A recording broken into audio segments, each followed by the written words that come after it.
Good morning. I'd like to welcome you out a little dough. Brother Jackie McMahon, if you would, open us up in a word of prayer.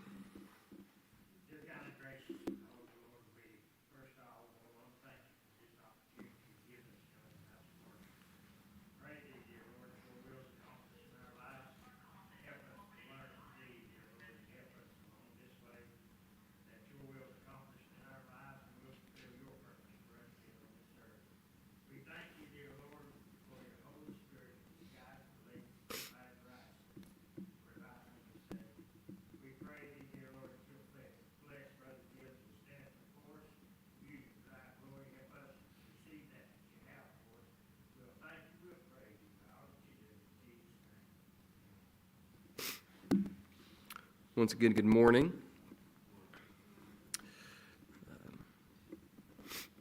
We're beginning to see spring start to show its face and come around. We're starting to see people out and about in their flower beds or their gardens around the house, prepping the ground for the coming crops and flowers. One thing I'm sure a lot of you are noticing sprouting around is the wild onion patches as they tower over the rest of the grass in your yards. And for more of the older folks, ones that probably still grew up with a milk cow, I'm sure those little onion sprouts bring back childhood memories of that the delicacy of that springtime fresh milk,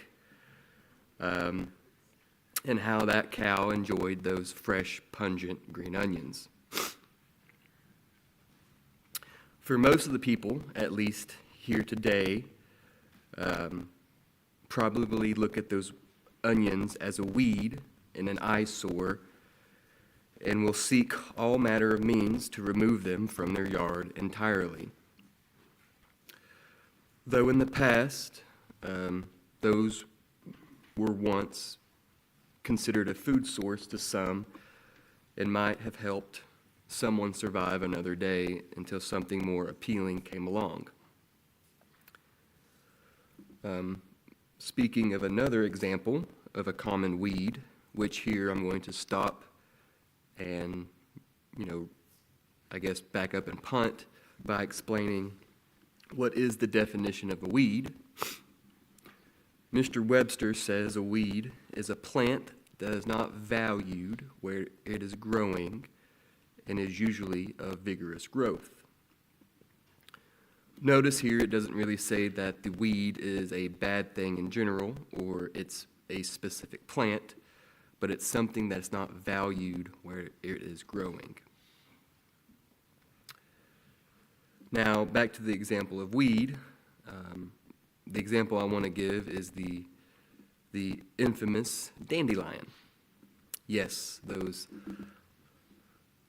little yellow medallions that, when left unchecked, soon turn into fluffy white puffballs that will float its spawn across the rest of your yard, and before you know it, your yard looks like some strange version of chicken pox with all the spots showing. Surely these are thought to be a bane of existence with no redeeming qualities.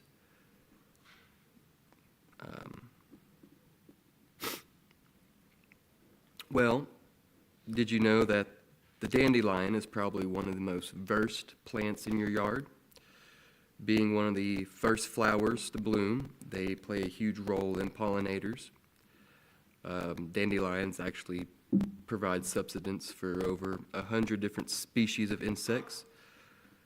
Plus, their seeds and leaves feed another 30 species of birds and small rodents. And they're also a favorite food for something like a ladybug that will, in turn, eat aphids or spiders. So if you want less spiders, dandelions may not be that bad. They can also be a benefit to the human body as well. I would venture to say that there's not too many people that would think about eating a dandelion. Maybe someone more versed in horticulture or herbs, maybe like someone like Sonia or Tammy.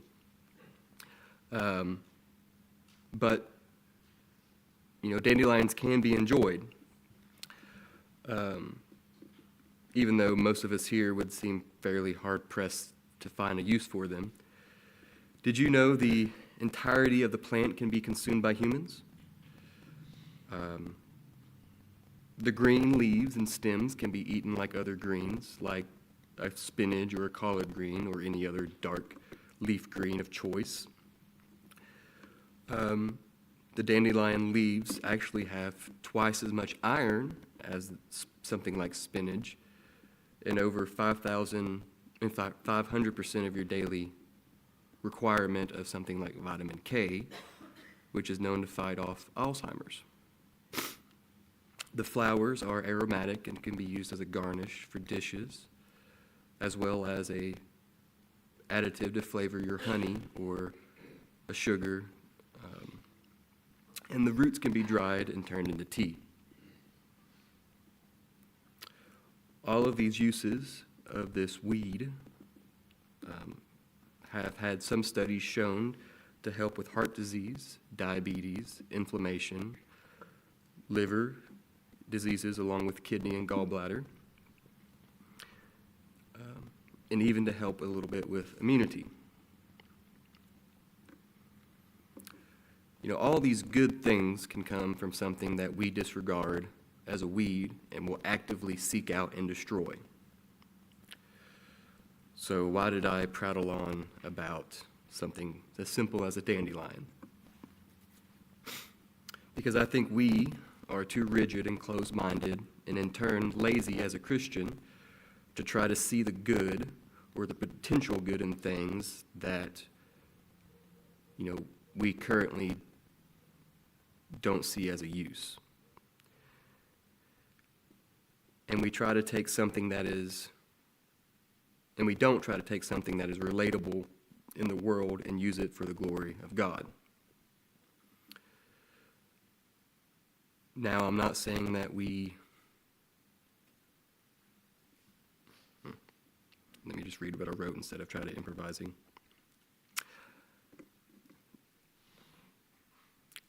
Now, we are still to be separate from the world, and, we can't degrade or,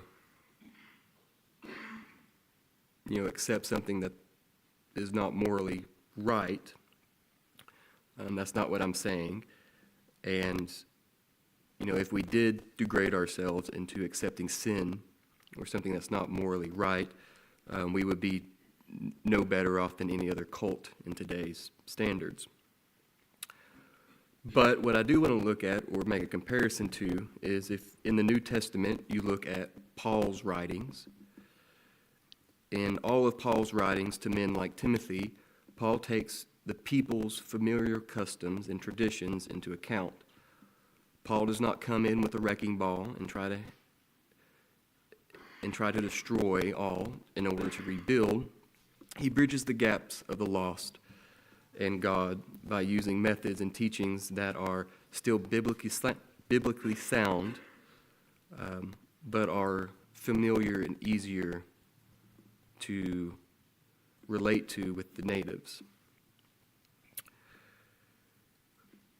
As if we were in the same scene, oftentimes we would try to burn or destroy everything in spite as it is different to our customs, and we would try to rebuild it into what we personally deem as right.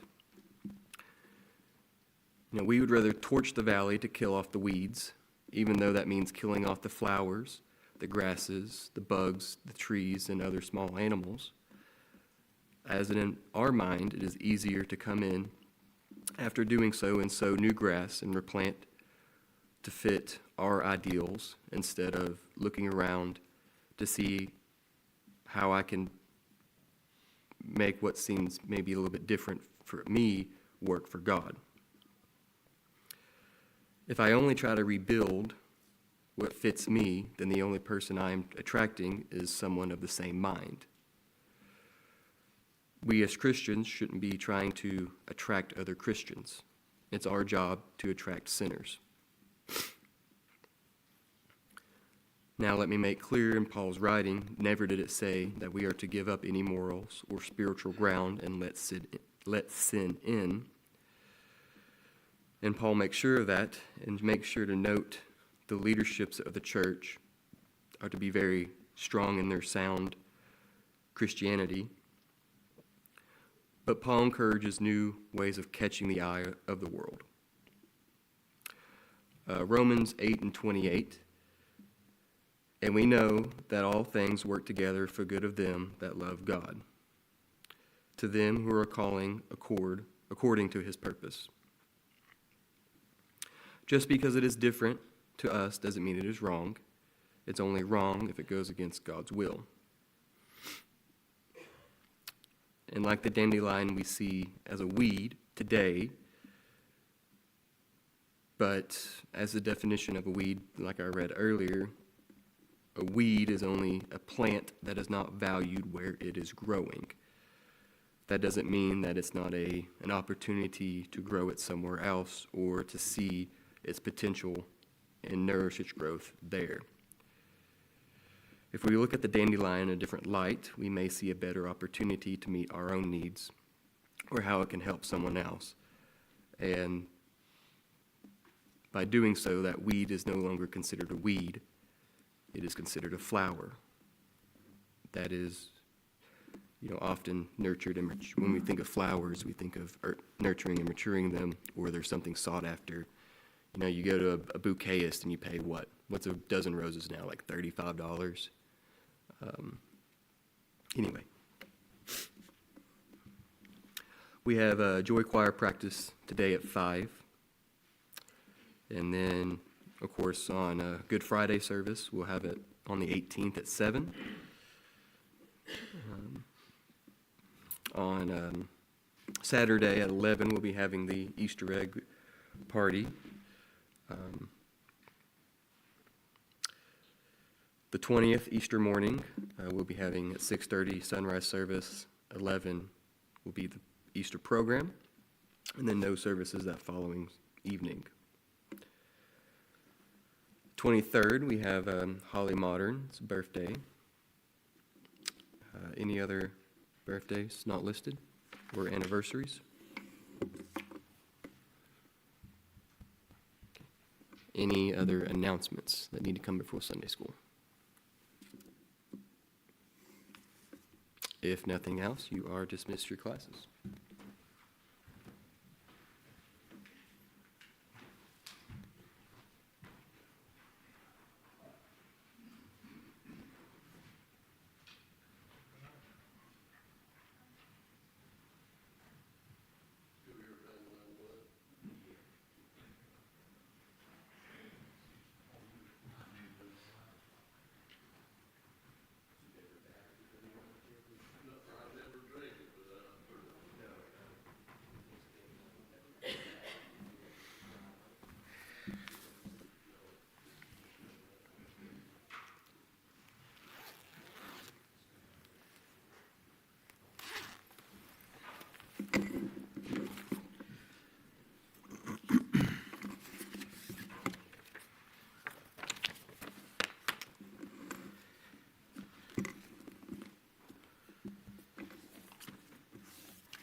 Well, welcome everybody. We'll be studying today in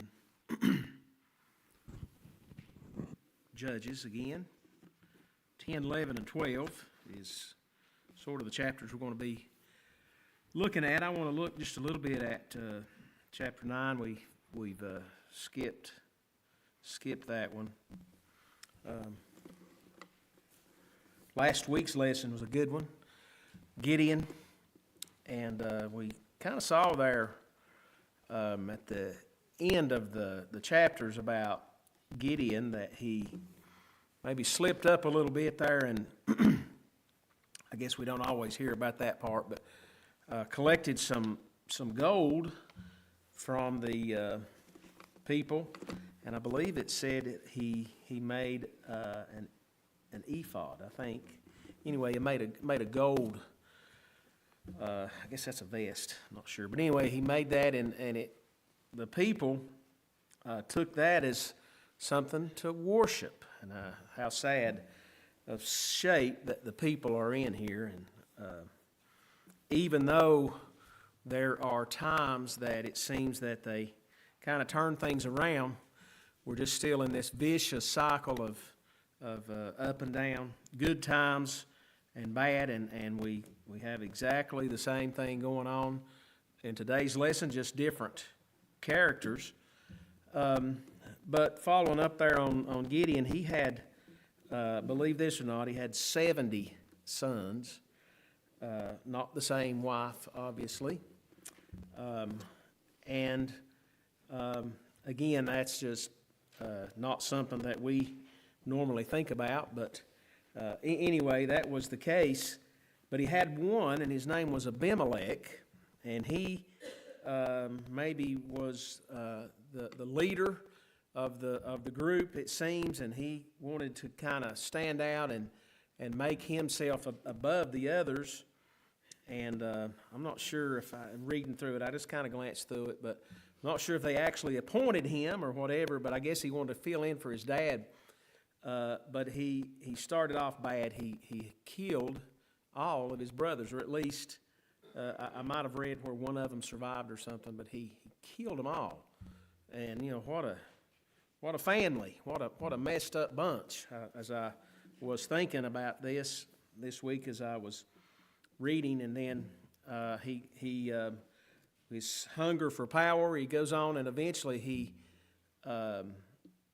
attacks the city that he lives in, Shechem, and kills a bunch of people there. And you know, I tell you, when we run with the devil, we can really some bad stuff happen, and I have no doubt that that's what was going on here. You have the idolatry and all the things going on in the background, and then you have this messed up family coming directly from what we recognize as one of the great men of the Bible, Gideon, and his victory there as his faith, and he depended on God. And yet, just one generation, we have all this. So, of course, eventually Abimelech is killed by a woman who threw a millstone down on him and killed him. I think the Bible tells us that he had his armor bearer to finish him off so that it wouldn't look like that a woman killed him, and it actually says that in the Bible. So, but I believe the woman did it. She threw a millstone on him and busted his head.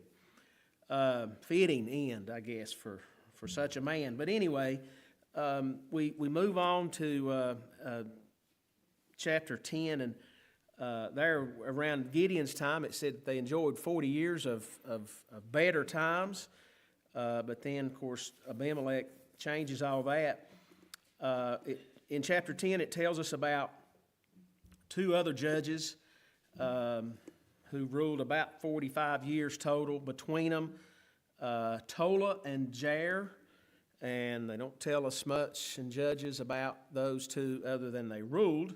And it seemed, as you read, it seemed that maybe times were a little better during this time. At least it doesn't really say if these men depended on God or what, but it doesn't give any bad times. And then we get to verse 6 of chapter 10, and I want to read that, and I'm going to get to the lesson here in a minute, I promise, but I want to read 6 through 8 in chapter 10, and it really describes what we've been seeing this whole time. It says, the children of Israel did evil again in the sight of the Lord, and served Balaam and Ashtaroth and the gods of Syria, and the gods of Zidon, and the gods of Moab, and the gods of the children of Ammon, and the gods of the Philistines, and forsook the Lord and served not him. How sad that is, and I'm afraid that it kind of describes the world that we live in sometimes, how that people get away from God and serve other gods. They may not be bowing down to an image, but they follow after strange things and serve not Him is something that really jumped out at me as I read that this week. And as predicted, it says, "And the anger of the Lord was hot against Israel, and He sold them into the hands of the Philistines and into the hands of the children of Ammon. And that year they vexed and oppressed the children of Israel 18 years. All the children of Israel that were on the other side of Jordan in the land of the Amorites, which is in Gilead." So the same place here that Gideon was is where the oppression was the worst. And I think that maybe some of the other tribes, Benjamin and Ephraim, they were involved here as well as far as being oppressed. But down there in verse 10 it says, and I won't read all this, but it says that they cried out unto the Lord.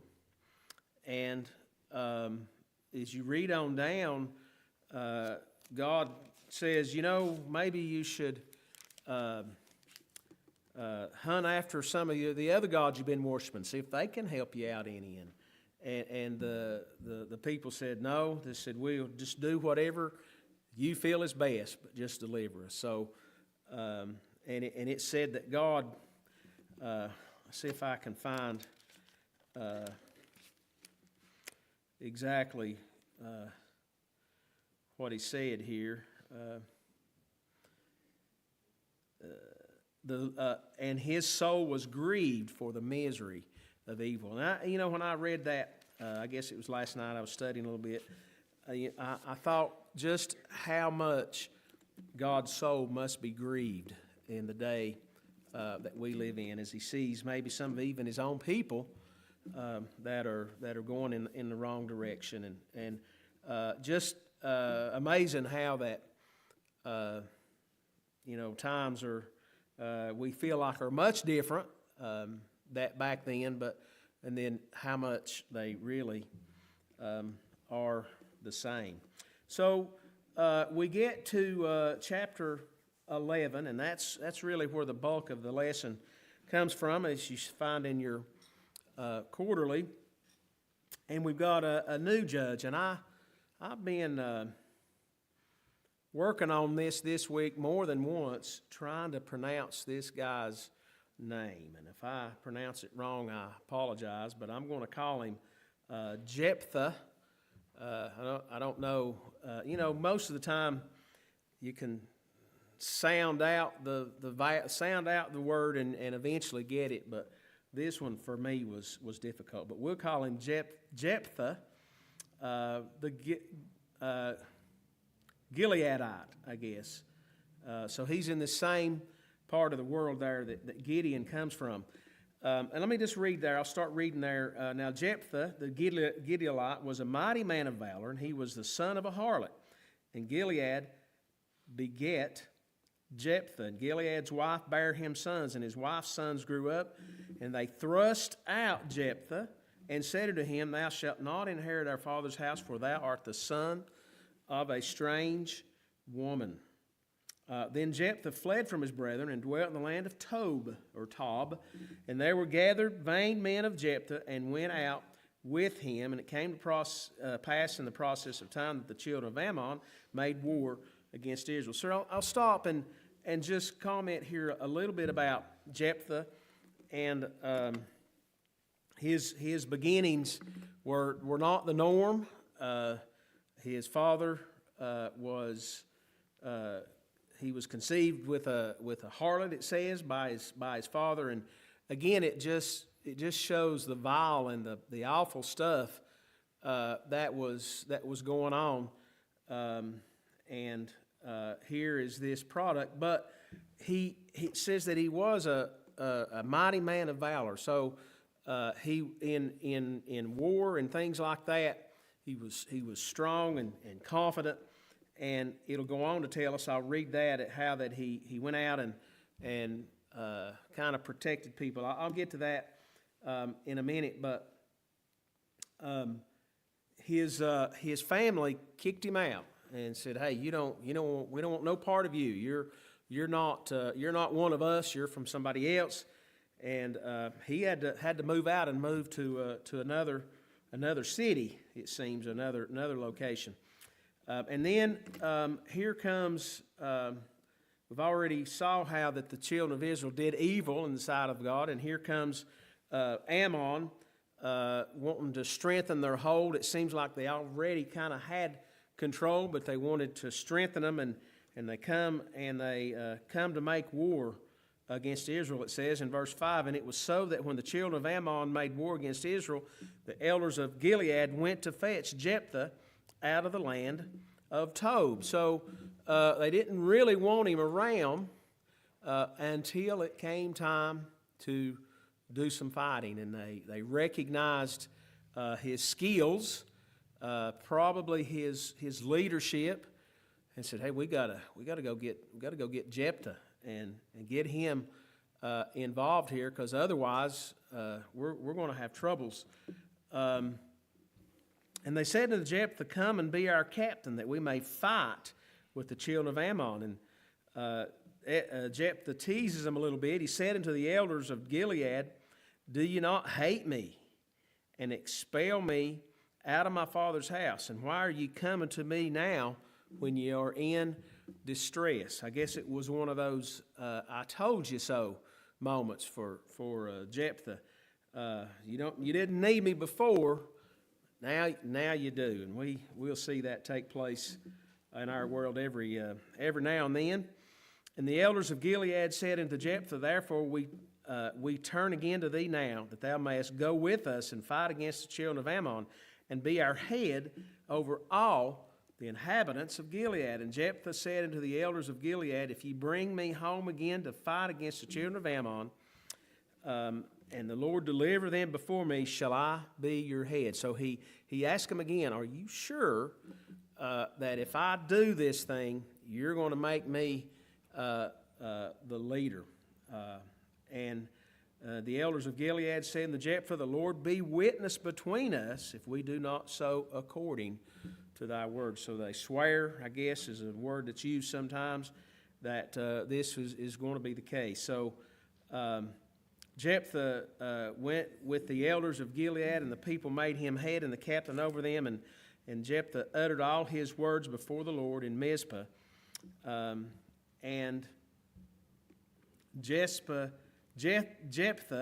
sent messengers to the king of the children of Ammon, saying, What hast thou to do with me, that thou art come against me to fight in my land? So not really the typical battle strategy that we've seen, but Jephthah says, "Well, I'm gonna try to have a little dialogue with this king, and maybe we can settle this without going to war." At least that's kind of what I read into this.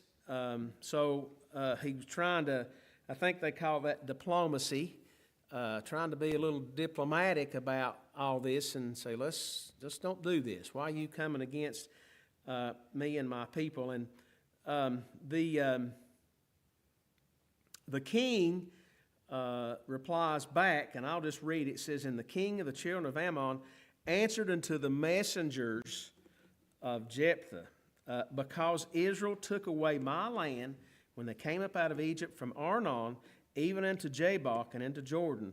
Now therefore restore those lands again peaceably." So the king here uses, "Well, you took my land first, so now I'm coming to get yours." And I think the king was right, as we we studied there Exodus some months ago, how that God promised the people that if you drive them out, and I'll give you this land. I think the problem is They drove them out, but they didn't drive them all out, and they left some, and God chastised them for that, and now it's kind of coming back to haunt them as they try to live amongst the people, and you see how that they followed after their gods, and they done all these things. Not that it's all Ammon's fault, but this is the way that it happened, and the king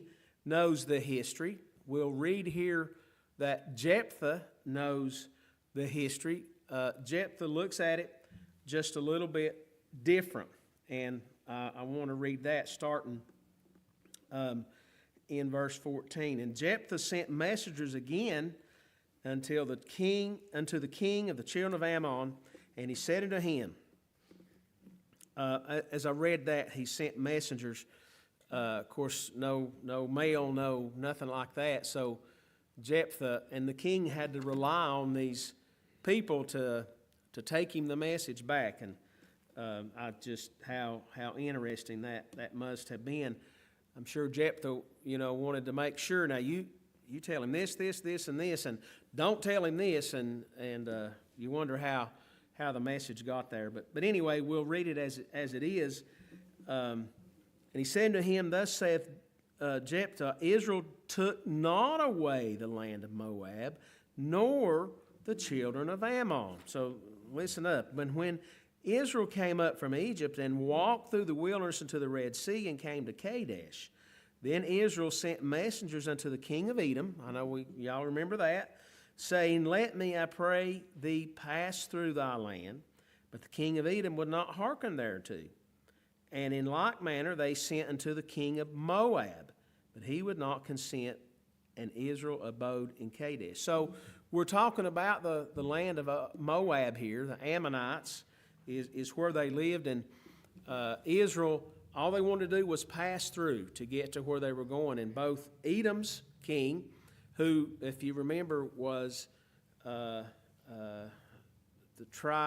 people from Esau, I think, half Jew anyway, part Jew, and then Moab, which was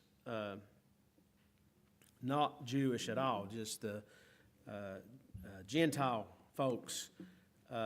And he said, we tried to go through, but you wouldn't let us. And to continue on the story, bringing back up another king of the Amorites at the time, Sihon, says, And Israel sent messengers unto Sihon, the king of the Amorites, king of Heshbon, and the Israel said to him, Let us pass, we pray thee, through thy land into my place. But Sihon trusted not Israel to pass through his coast, but Sihon gathered all his people together and pitched in Jahaz and fought against Israel. And the Lord God of Israel delivered Sihon and all his people into the hand of Israel, and they smote them. So Israel possessed all the land of the Amorites and the inhabitants of that country. And they possessed all the coasts of the Amorites, from Arnon, even the Jabbok, and from the wilderness, even unto Jordan. So Israel, Jephthah says, we tried to be neighborly and just pass through, but you wouldn't allow us. So our God delivered this land unto us. So in his reasoning, it's really ours. And he further says, so now I'm in verse 23. So now the Lord God of Israel hath depossessed the Amorites from before his people Israel. And shouldest thou possess it? Will thou not possess that which Chemosh thy God give thee to possess? So whomever the Lord our God shall drive out from before of us, them we will possess. So his reasoning is, if your God gave you this land, wouldn't you say it's yours? So one way to look at it, definitely, that God made a promise, and this is the living God. It wasn't Chemosh or some other made-up God. This is the living God that we know, and he gave them this land. So Jephthah's reasoning is, we didn't take it from you at all. God gave it to us. Now, this is not going to make things better. for sure. While it's some good reasoning on Jephthah's part, it's not going to work. On down to let me skip here just a little bit. Verse 27. Wherefore have I not sinned against thee, but thou dost do me wrong to war against me, and the Lord be judge this day between the children of Israel and the children of Ammon. Howbeit the king of the children of Ammon hearkened not unto the words of Jephthah, which he sent him. So, as I said, it didn't. The strategy didn't work. The king wasn't hearing any of it. I know this is just a lot of talk and a lot of history. Some good stuff in here, though. Has anybody got a comment up to now that you'd like to say? Something I've no doubt missed on all this. Anybody?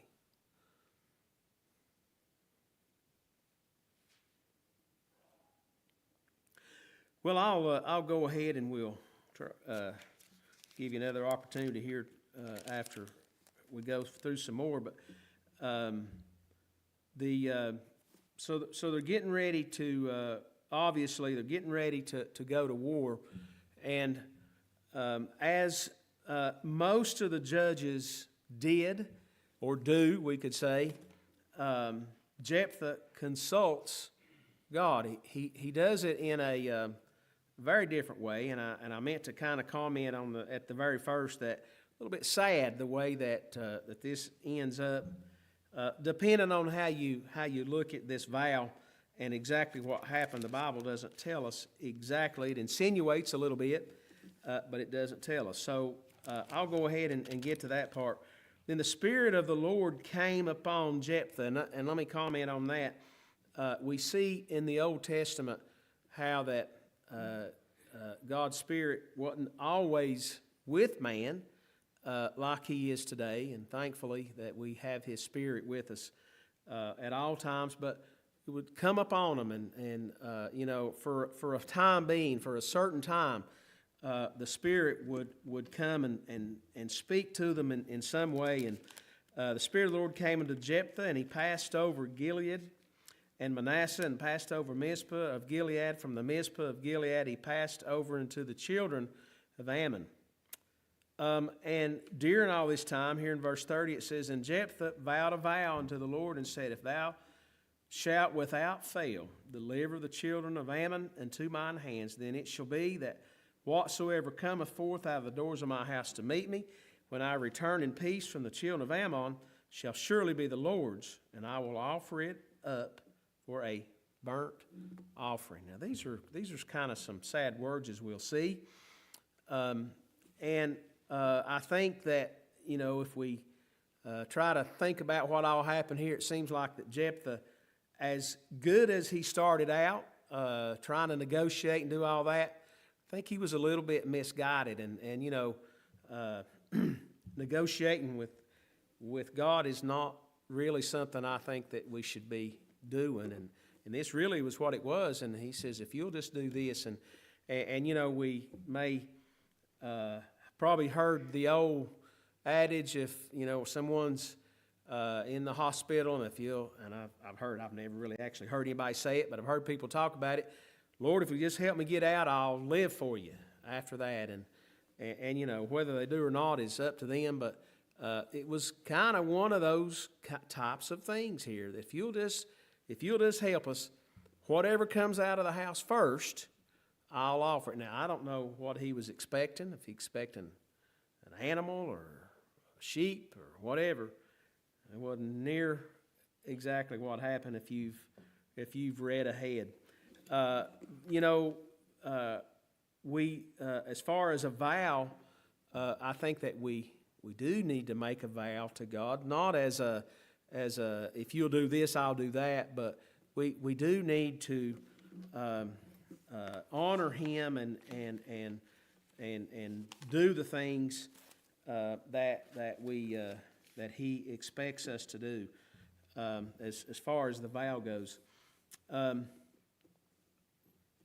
And Jephthah passed over into the children of Ammon to fight against them, and the Lord delivered them into his hands. Now, it doesn't say that Jephthah did it. It said that the Lord delivered him into his hands. And, it doesn't tell us, with Gideon, we saw how that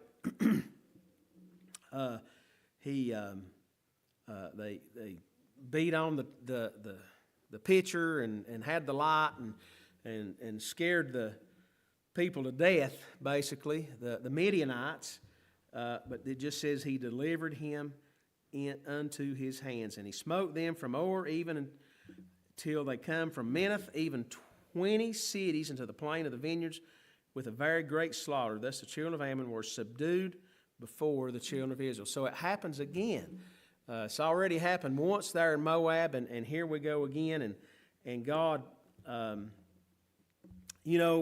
even though there was so much failure on the part of the Israelites, when they called on him, he still came to their aid. And thankfully, he tells us that, if we sin, we have an advocate with the Father, and if we ask, he'll forgive. And that's certainly what he did here. So again, the cycle, if you're putting it on a chart, we're going up real high, and everything's good, and then we're going down. So we've come from down to up, and the people are free again. Now here comes the sad part, and let me read it, and then we'll talk about that, and it's about time to wind it up here. And Jephthah came to Mizpah unto his house, and behold, his daughter came out to meet him. I read that this week, and I think I've read this story before, but you just melt when you see that, when you read that part. His daughter was the first one to come out to meet him with the timbrels and with dance. She was his only child. Beside her he had neither son nor daughter. It came to pass when he saw her that he rent his clothes and said, Alas, my daughter, thou hast brought me very low, and thou art one of them that trouble me, for I have opened my mouth unto the Lord and cannot go back. And he said unto him, and she said to him, My father, if thou hast opened thy mouth unto the Lord, do to me according to that which hath proceeded out of thy mouth. For as much as the Lord hath taken vengeance for thee for thine enemies, even the children of Ammon. And he said unto her, and she said to her father, Let this thing be done for me. Let me alone 2 months, that I may go down upon the mountains and bewail my virginity and I and my fellows. And he said, Go. And he sent her away for 2 months. And she went to her companions, bewailed her virginity upon the mountains. And it came to pass, at the end of 2 months, she returned to her father, who did with her according to his vow, which he had vowed. And she knew no man. And it was a custom in Israel that the daughters of Israel went yearly to lament the daughter of Jephthah, the Gileadite, 4 days in a year. So now I read some different accounts from different folks on this, and some said, yeah, it said a burnt offering, and possibly that's what happened. Others said, well, committed her to the Lord because human sacrifice was a no-no at this time. I have to say that with the children of Israel, we just don't know. Anything might have went with their ventures off into idolatry and all of the things of the world. Anything goes. And while in 2025 we don't see any burnt offerings or sacrifices, but we do see where people get in such a shape that anything goes, and whatever is okay, and if it feels good, do it, as some of the slogans go. And the other thing here is we got to be careful what we ask for. And while maybe Jephthah thought it was a good thing to make this vow, it was a foolish way to do it. Now, one commentary I read, actually the quarterly, if you in the Teacher's Quarterly, suggested that maybe that didn't follow through with the burnt offering, but gave her to the Lord as one of the temple worked in the temple, and gave her to the Lord in that way. We don't know. I like that story better than the other one, and you know, we can go with whichever one because we really don't know. What we can learn from it though is be careful with foolish vows like that, and that's you know, while Jephthah stands out, he's in chapter 11 of Hebrews as some of the other judges of the time. His name is right there. I forget which verse, but he did this one foolish thing, and you know, we have to be careful because we can live a lifetime of good and do things that's pleasing to God, and then, you know, the one thing that what you remember for. So that's, you know, we have to be careful about all that, I think, as we go through life. A verse that came to mind, and I guess I read it probably, that I'll read here about sacrifice, and that comes from Romans 12, 1 and 2, and I'm going to kind of tie that in, and we'll finish up here.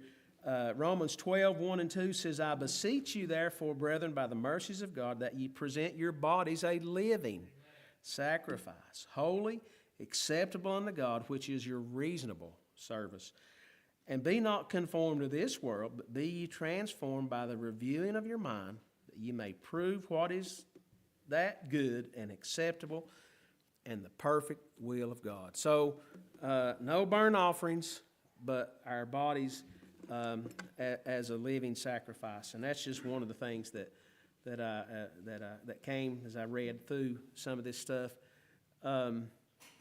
It's just amazing to me, and I think we've been through Judges before, but so many stories and so many different things that happened, and even though we kind of get the same result, a lot of different characters and a lot of different scenarios that go on.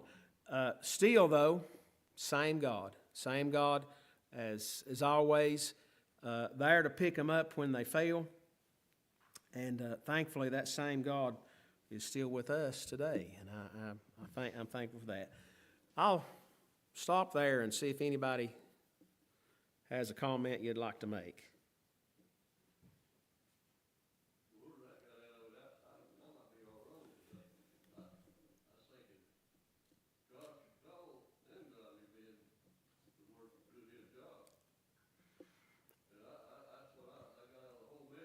Yeah. All through the rest of them, these other chapters, he called people we wouldn't think about calling. Well, not just, and you know, I think Jephthah here's kind of on the borderline. He did make a bad call there on the vow, I believe.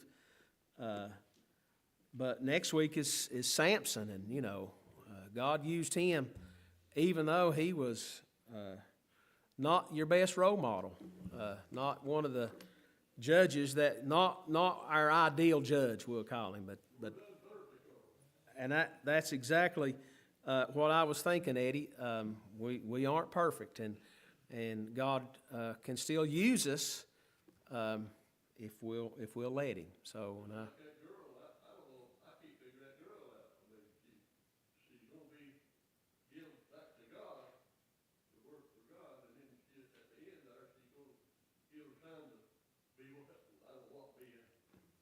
Yeah, I couldn't really decide exactly what all was going on, but yeah, she wanted to have some free time with her friends. We'll put it that way. That's a good way to put it. Somebody else.